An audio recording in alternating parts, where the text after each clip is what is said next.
Mr. George Soros, through a expedited procedure, I'm trying to be even-handed here, who received the Presidential Medal of Freedom from President Biden, and who is close to President Biden and all my Democratic colleagues, on a 3-2 vote at the FCC, has been able to buy over 200 radio stations throughout America. And I want my people to know about it. And I want to make sure that it was done legally. I am saying that it looks funny. Not funny, ha-ha. It looks weird the way this was done. It has the aroma of politics.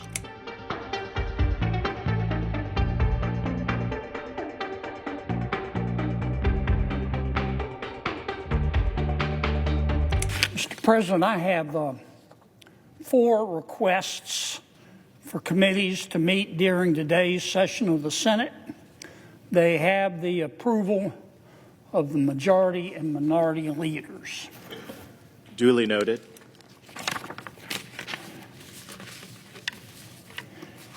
Mr. President, last week, President Biden, I wish him well, gave his farewell address to America. He said a number of things, but one in particular got my attention. He warned America about, quote, his words, not mine, quote, a dangerous concentration of power in the hands of very few ultra-wealthy people. President Biden went on to say, and I quote again, today, an oligarchy is taking shape in America of extreme wealth, power, and influence that literally threatens our entire democracy, our basic rights and freedoms, and a fair shot for everyone to get ahead, end quote. Now, I don't know who President Biden was talking about, but I know one particular circumstance about which I'm going to speak that fits his warning. Again, I don't know if the circumstance I'm about to describe is what President Biden meant, but if the shoe fits, wear it, Cinderella. Let me cut to the chase. Mr. George Soros is an oligarch. He's one of the wealthiest people in the world. He's a friend of President Biden's. Nothing wrong with that. In fact, President Biden just gave him, I think, the highest civilian honor that a president can give to a civilian, the Presidential Medal of Freedom. Mr. George Soros is buying WWL AM radio in New Orleans. Let me say that again. That may not mean much to you, Mr. President, but it means a lot to my people in Louisiana. Mr. George Soros is buying WWL AM radio in New Orleans. WWL AM radio is practically an institution in my state. It's been around since 1922. 1922. Over 100 years. It's a clear channel. It's what the communications experts call a clear channel Class A station. Its transmitter power output is about 50,000 watts. That's a lot, folks. That's the maximum for commercial AM stations in the United States. It's the lead station on the New Orleans Saints radio network. It's an important station. And Mr. George Soros is buying it. Now, what does that mean, and how did this happen?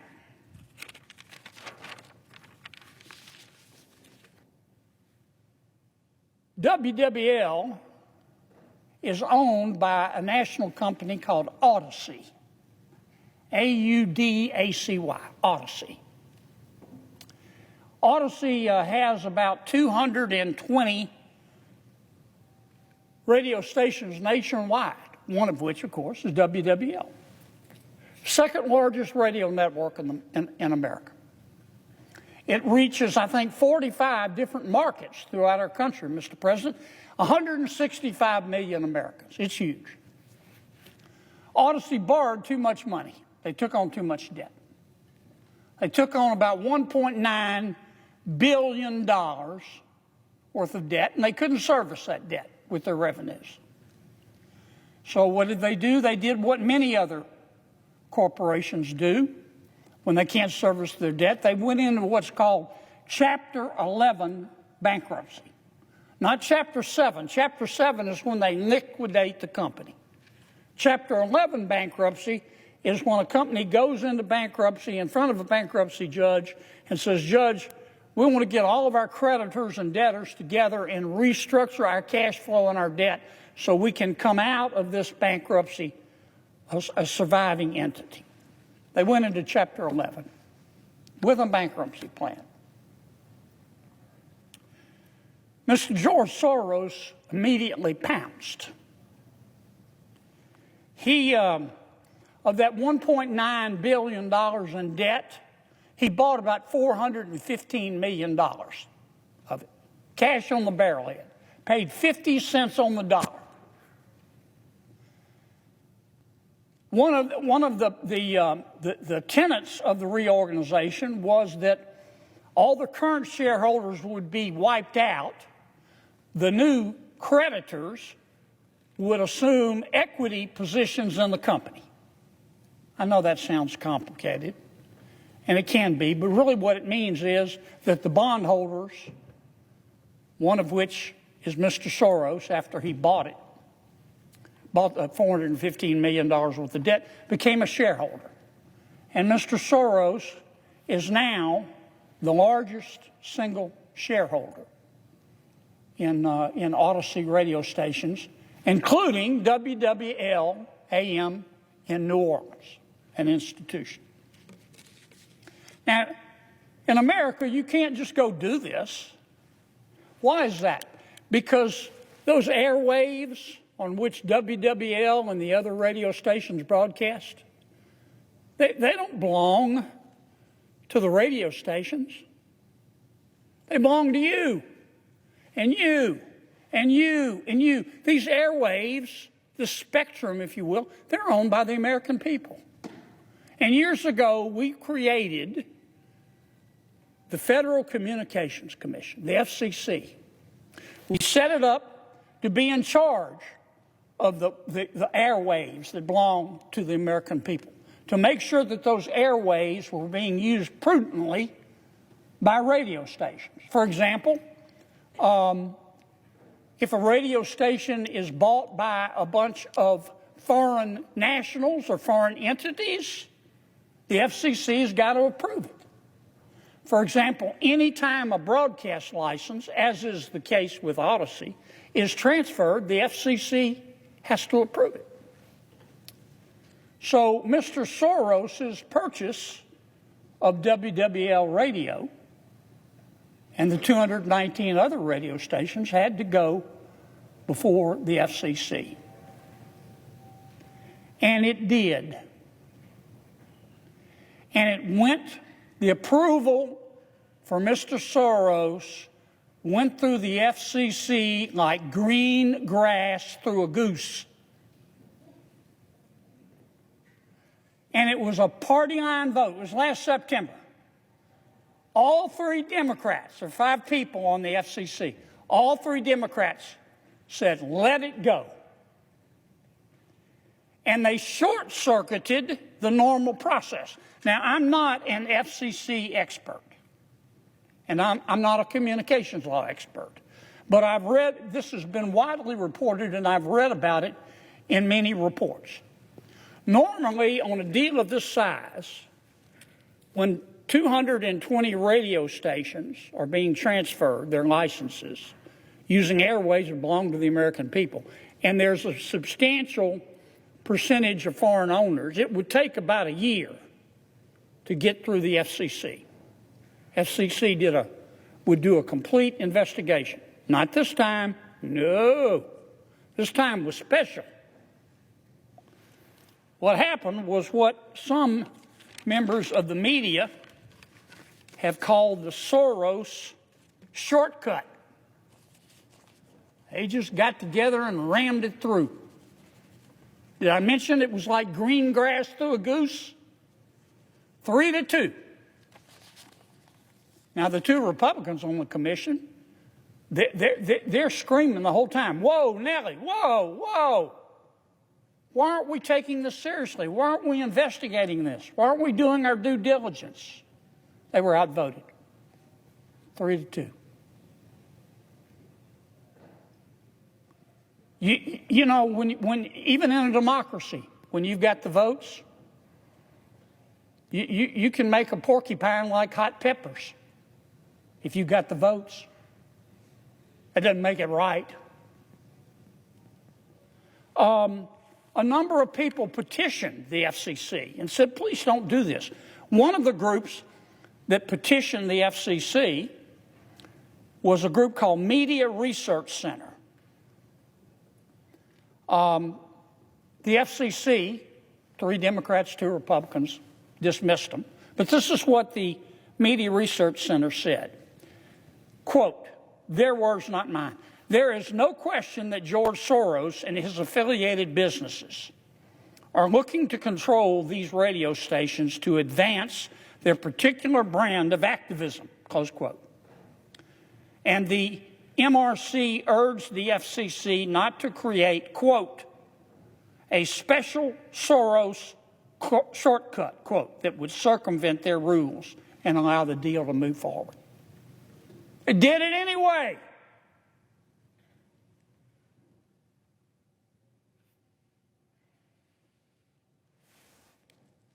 Here's what Mr. Troy A. Miller, NRB president and CEO, said.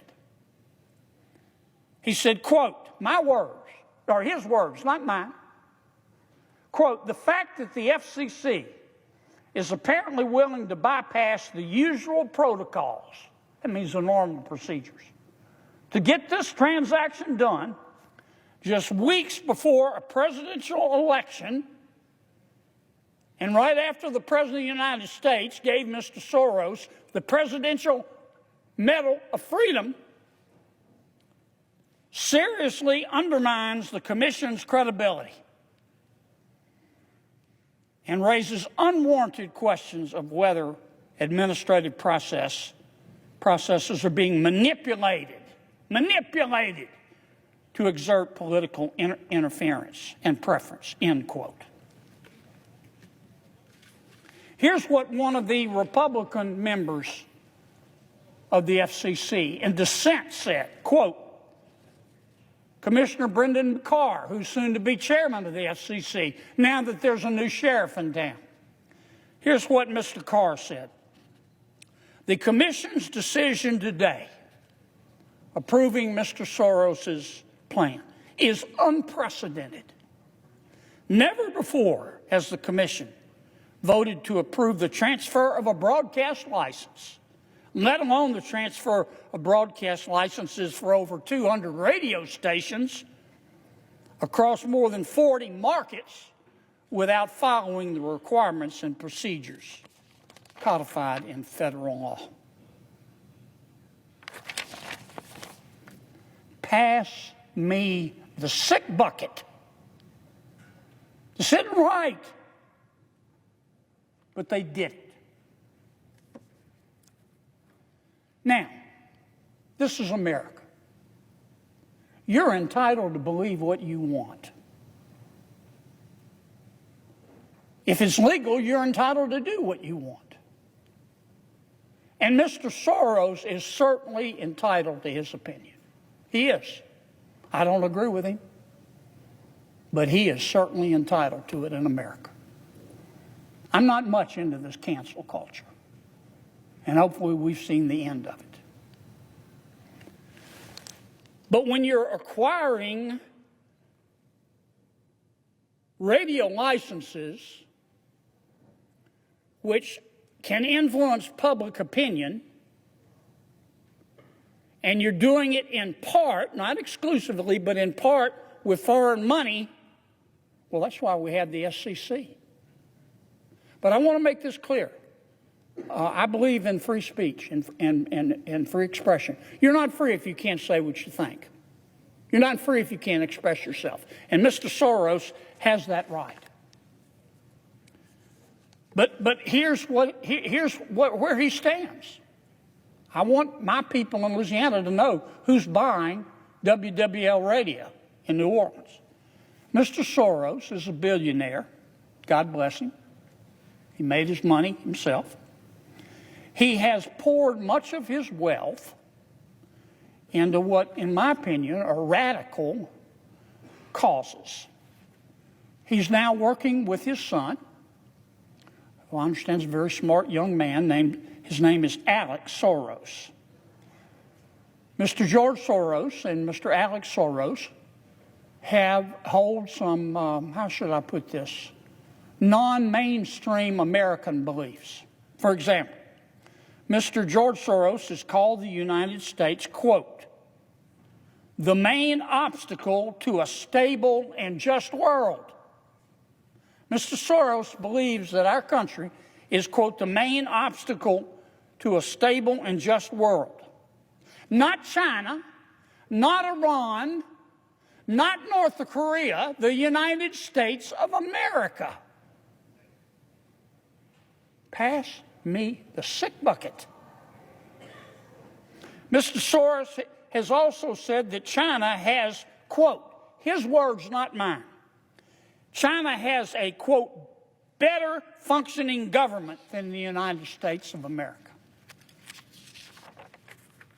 Mr. Soros does not believe that the United States should have secure borders. He once called national borders a, quote, obstacle, end quote, to his plan for widespread immigrant resettlement.